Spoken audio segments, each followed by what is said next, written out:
तीन छोटे छोटे पौधे लीजिए, जस्ट टेक 3 लीटर सैपलिंग्स, तीनों भी एक समान। अब तीनों को प्रतिदिन पानी दीजिए। जब पहले पौधे को पानी देंगे तब पानी देते हुए उसके पत्तों को सहलाते हुए उससे बात कीजिए कि आप कितने सुंदर, सशक्त और शक्तिशाली लगते हो। आपको देखकर ऐसा लगता है कि आप बहुत जल्द एक विशाल वृक्ष बन जाओगे जो लोगों को शीतल छाया देंगे, मीठे फल देंगे और अपने क्षेत्र को प्राणवायु से भर देंगे। और जब दूसरे पौधे को पानी देंगे तब उससे कहिए कि आपका हर पत्ता, हर डाल दिन ब दिन सूखता जा रहा है। आपको देखकर ऐसा लगता है कि आपको पानी देना भी व्यर्थ है, क्योंकि एक दिन आप पूरी तरह से सूख कर जल जाओगे।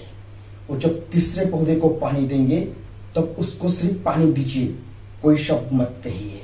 कुछ दिनों तक यह प्रयोग निरंतर करते रहिए तो एक दिन आप देखोगे कि जिस पौधे से आपने सकारात्मक शब्द कहे थे उसकी ग्रोथ बाकी को पौधों की तुलना में सर्वोत्तम हुई है, और जिससे नकारात्मक शब्द कहे थे वह आज जलने की कगार पे है।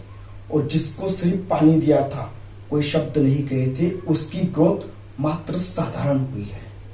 My friends, I don't know you trust me or not, but if you don't, then just try it, then you will realize what is the fact.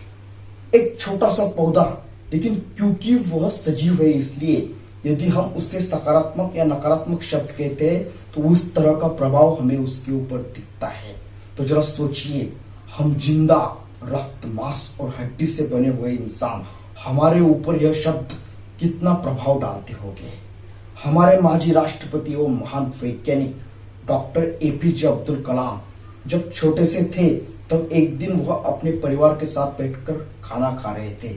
उनकी मां खाना बनाकर उन्हें परोस रही थी कि अचानक उनके हाथों से एक जली हुई रोटी इनके पिताजी को परोस दी गई और इनके पिताजी वह रोटी खाने लगे।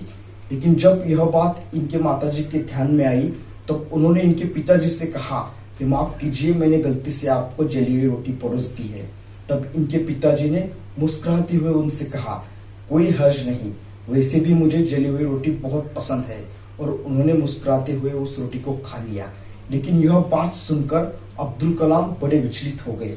फिर उन्होंने बाद में अपने पिताजी से पूछा कि पिताजी, क्या सच में आपको जली हुई रोटी बहुत पसंद है? तब उनके पिताजी ने उनसे कहा कि बेटा, एक जली हुई रोटी किसी का कुछ नहीं बिगाड़ सकती, लेकिन एक जला हुआ शब्द किसी का भी बहुत कुछ बिगाड़ सकता है। क्योंकि शब्द ही है जो निर्माण करता है और शब्द ही है जो प्रलय भी करता है।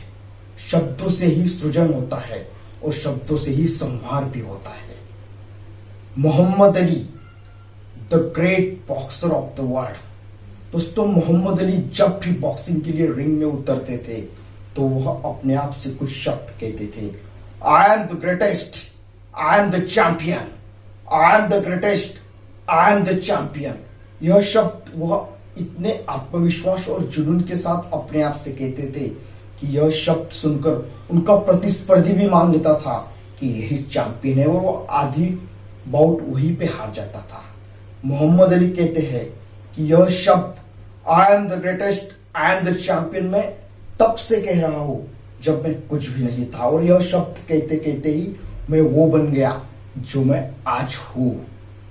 परिस्थिति चाहे कितनी भी भयंकर हो, प्रतिकूल हो, नकारात्मक हो, लेकिन आपका एटीट्यूड हमेशा पॉजिटिव होना चाहिए।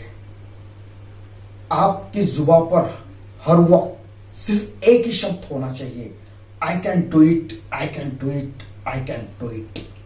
क्योंकि सुबह से लेकर रात तक हम न जाने कितने शब्द कहते हैं, लेकिन उनमें से 95% शब्द सेल्फ टॉकिंग में हम अपने आप से कहते हैं, और वह हर एक शब्द जो हमारे मुंह से निकलता है वह यह पूरा ब्रह्मांड सुनता है। और एक क्षण, एक पल ऐसा आता है जब एक ब्रह्मांड कहता है तथास्तु, और उस क्षण हमारे मुंह से जो शब्द निकलता है वह सत्य बन जाता है। दोस्तों, अल्बर्ट आइंस्टाइन और थॉमस अल्वा एडिसन दो महान वैज्ञानिक हो चुके हैं, लेकिन इन दोनों के बचपन में कुछ अजीब समानता है।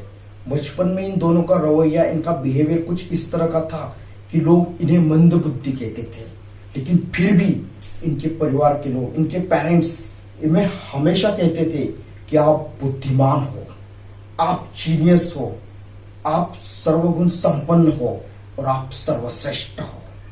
आप बुद्धिमान हो, आप जीनियस हो, आप सर्वश्रेष्ठ हो।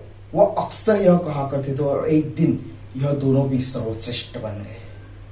दोस्तों, वह शब्द ही है जिन्हें सुनकर वाल्याकुड़ी से वाल्मीकि ऋषि बन गए, जिन्होंने रामायण लिख दिया। और वह शब्द ही थे जिन्हें सुनकर अंगुलीमाल डाकू का भी हृदय परिवर्तन हो गया था। वह शब्द ही होते हैं जिनकी वजह से बड़े बड़े राजनेता बड़े बड़े चुनाव जीत जाते हैं। और वह शब्द ही होते हैं जो महाभारत विरुद्ध बना देते हैं। इसलिए जब भी आप कोई शब्द कहे, जहां तक हो सकता है सिर्फ और सिर्फ सकारात्मक और शक्तिशाली शब्द ही कहे, ताकि आपका जीवन और आपका माहौल भी सकारात्मक और शक्तिशाली बन जाए। यदि आपको मेरा यह वीडियो अच्छा लगा हो तो कृपया इसको लाइक, शेयर और सब्सक्राइब जरूर कीजिएगा। जय हिंद।